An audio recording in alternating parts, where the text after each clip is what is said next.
Harbor Me, Chapter 16. It was 3:15 and we could hear the kids moving through the hall and leaving school, but none of us moved. Then the halls got quiet. It felt like we were the only ones left in the building. Ashton was looking down at his hands. Amara gave me back the recorder and started putting his drawing pad and pens back into his knapsack. I slid the recorder into mine. The door squealed open and Miss Laverne came in. She had this small smile, that grown-up smile that says, "See, I knew this was the right thing." But then she saw that none of us were smiling. "All okay?" she asked. We didn't say anything at first. Then Amari said, "We're good. We're just finishing up." He sounded like a grown-up. "Okay." Ms. Laverne looked a little confused. "Be out of here by 3:30 at the latest and have a great weekend." We all said goodbye to her and waited until the door clicked shut. "I think your dad's being unfair," Ashton said. "It's just playing, and plus, the Nerf guns are orange, so it's not like they look real or anything." "The kid that got killed had a toy gun," Amari said. "My pop said it looked like we're suspects from the day we're born." Amari and Ashton looked at each other, both of them mad. "Yeah," Holly said. "And what about all the other kids we don't even see on the news? Like my cousin who got stopped on his bike and handcuffed. And he's only 13. He was just riding his bike, but the cop said he fit the description of another kid on a bike. How many black kids ride bikes? Lots." "Something like that happened to my cousin Jonathan," Tiago said. "He lives in the Bronx, and this cop just pushed him when he was hanging out with his boys. They were hanging by the mansions up by Van Cortlandt Park. And the cop said they didn't live there, but one of his friends did. Plus, that cop said they were being loud, but they're teenagers, so duh." "Yeah," Holly said. "Show me some quiet teenagers." "And what about that guy with asthma that they choked?" Amari said. "And that other guy who got beat up by a bunch of cops and nobody would have known about it if somebody hadn't recorded it on their phone." "It could happen to anybody," Ashton said, "not just, like black guys and Puerto Rican guys." Amari stood there looking at Ashton for a minute. Then he just shook his head and put his backpack on his shoulder. "Show me one time when it was somebody who looked like you, Ashton." "I still think," Ashton started to say. Amari didn't wait for him to finish, though, just left without even waving goodbye. Chapter 17. The Familiar. You walk the land you've always known. The river, the ocean, the deep forest belongs to you. This is Lenapehoking. This is your home.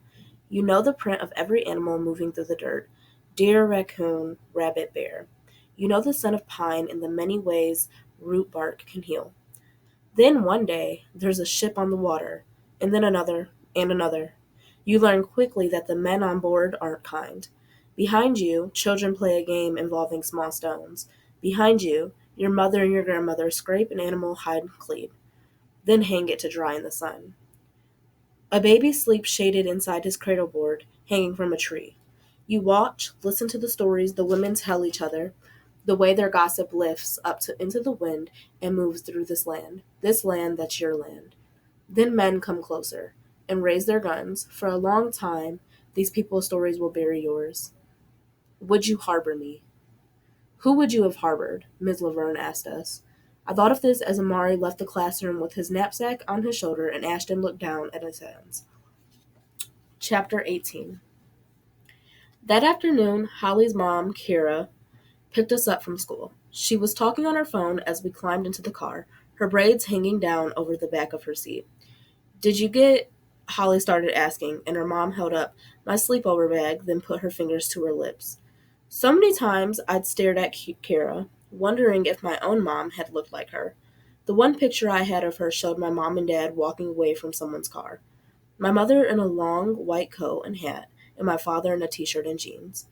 Her hand was trailing back behind her, and I could see her fingers, long and dark brown, the nails painted bright red. How many times had me and Holly painted our nails? 100, 1,000? And each time I held my hand out, I wanted it to transform into the bright red and brown of my mother's hand. Every single time.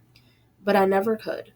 In the fall, my skin started fading back to a lighter brown, blue veins showing on the inside of my arms. But in the summer, it darkened so much that strangers asked, "What are you?" A question I hated. "Tell them you're a human," Holly always said, "and then ask them what are they." "What good happened today?" Kira asked when she finally hung up her cell and got ready to drive. Nothing, Holly said before I could even open my mouth. Can we get pizza? Out the window, I saw Ashton walking by himself, his hands shoved way down in his pockets. An older boy approached him and slapped the back of Ashton's neck. Then another boy did the same thing, and another. All of them were laughing.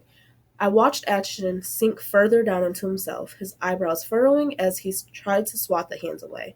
I wanted to jump out of the car and run over, but we were already pulling away from the curb. When he got to the corner, Ashton started running. Maybe he ran all the way home. Did you see that? I asked Holly. See what? Nothing. And can we get the pizza from the place on Nonstrom? Holly said to her mom. I don't like that other place. You and Dad do, but I don't. After a minute, she said, Haley doesn't either.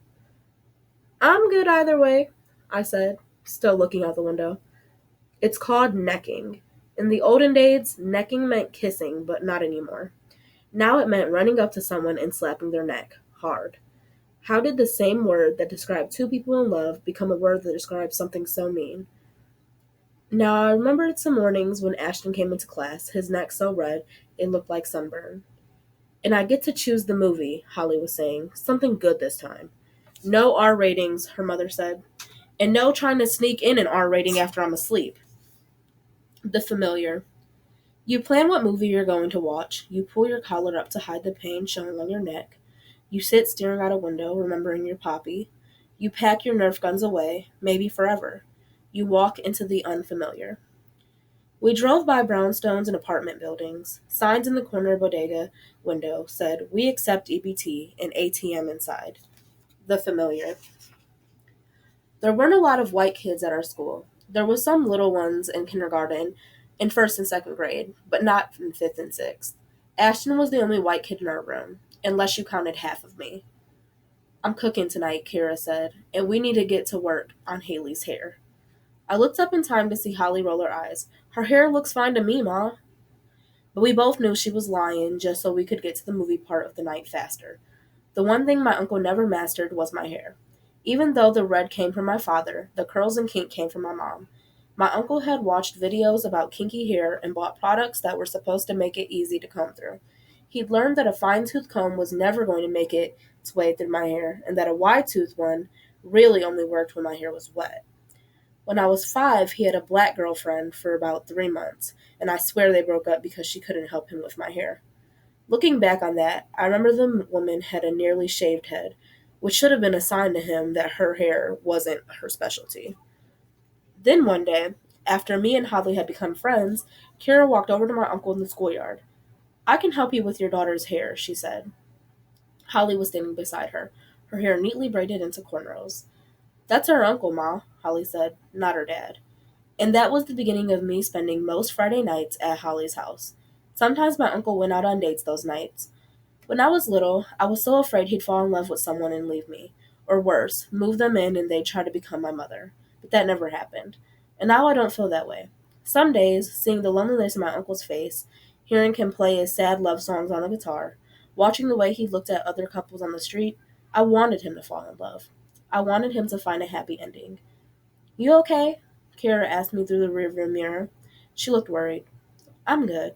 I smiled at her. Why wouldn't you be? Holly said, suddenly reaching over and hugging me hard. It's Friday!